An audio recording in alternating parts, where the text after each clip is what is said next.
Hello everyone, welcome back to our channel. This is Vanshika and I warmly welcome you all to my channel. Today we are going to explore a very beautiful and heartfelt form of devotion called Vandanam. Vandanam is all about offering sincere and loving prayers to the Supreme Lord. So let's understand this concept in a very simple and meaningful way.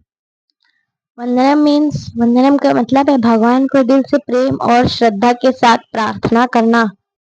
वंदनम केवल शब्दों की प्रार्थना नहीं, ये दिल की सच्ची पुकार है। जहाँ भाव सच्चा होता है वहीं भगवान तक हमारी आवाज पहुंचती है।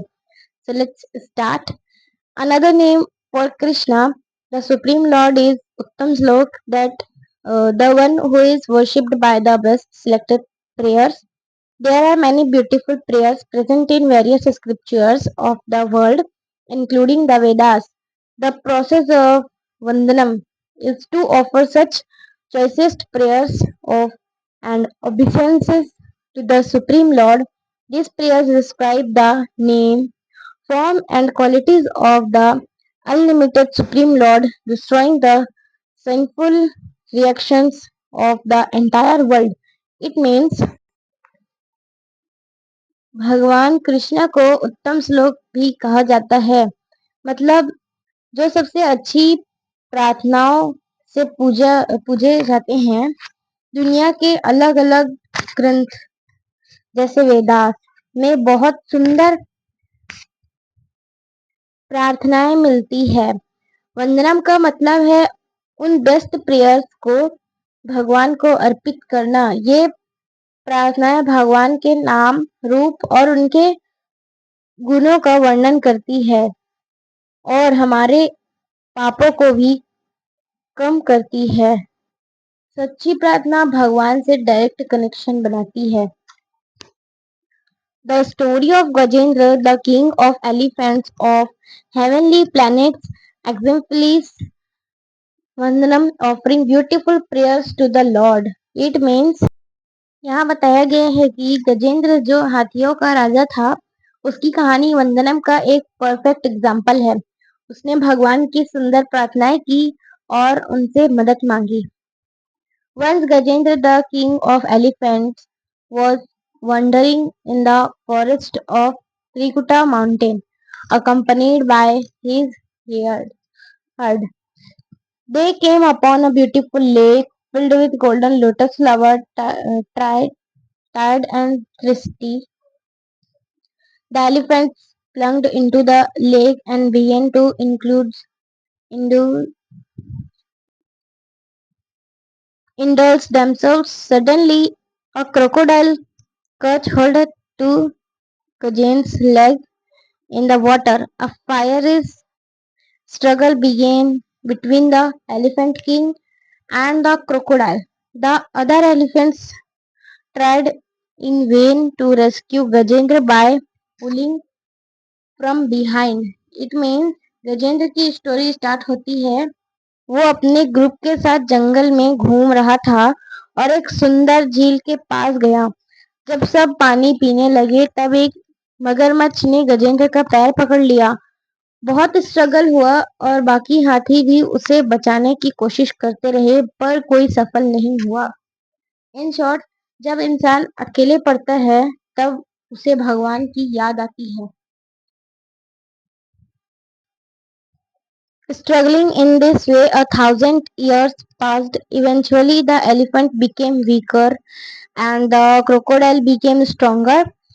With death staring at him, Gajendra realized that the person or the only person who could save him from his grave danger was the Supreme Lord Shri Hari.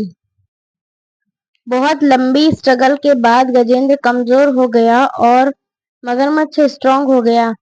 तब उससे समझ आया कि अब सिर्फ भगवान ही उसे बचा सकते हैं। ये मोमेंट बहुत इम्पोर्टेंट है जब इंसान को रियलाइज होता है कि भगवान ही उसका सहारा है।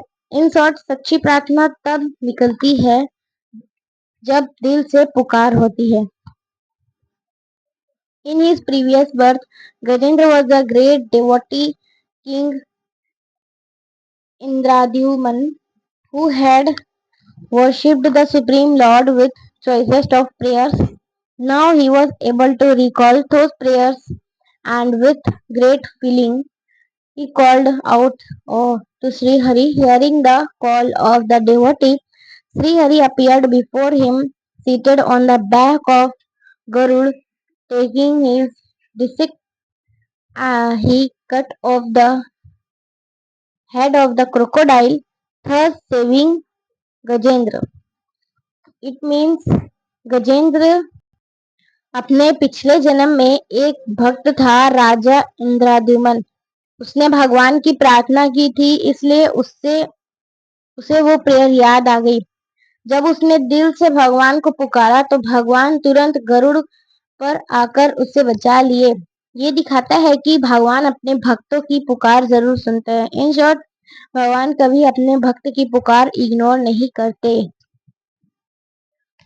Freed from great danger, Gajendra plucked a lotus flower from the lake and offered it to Sri Hari and rendered beautiful prayers later known as the Gajendra Moksham. Thus, Gajendra was saved by the process of Vandanam and went back to the kingdom of God. बचने के बाद गजेंद्र ने भगवान को कमल का फूल चढ़ाया और सुंदर प्रार्थना की। इसे गजेंद्र मोक्षम कहा जाता है। वंदनम के थ्रू ही वो बच गया और भगवान के पास चला गया। ये दिखाता है कि सच्ची प्रार्थना इंसान को मुक्ति तक दे सकती है। इन शॉर्ट, दिल से की गई प्रार्थना कभी बेकार नहीं जाती। इस लेसन वंदनम से हमें ये सीखने को मिलता है कि भगवान को दिल से की गई प्रार्थना बहुत पावरफुल होती है।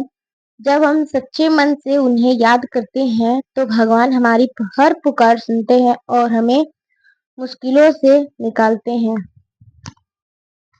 आज के लिए बस इतना ही। अगर आपको ये वीडियो पसंद आई हो तो और अपने कुछ नया सीखा हो तो प्लीज इस वीडियो को लाइक करें, अपने फ्रेंड्स के साथ शेयर करें और चैनल को सब्सक्राइब जरूर करें। आपका एक लाइन और एक सब्सक्राइब मुझे और ऐसे ही वीडियोस बनाने के लिए मोटिवेट करता है। और हाँ, नीचे कमेंट करके जरूर बताइए आप अपनी लाइफ में भगवान से प्रार्थना कब और कैसे करते हैं। मैं आप सबके कमेंट्स पढ़ने का इंतजार करूंगी। मिलते हैं नेक्स्ट वीडियो में एक और सुंदर टॉपिक के साथ। Thank you so much.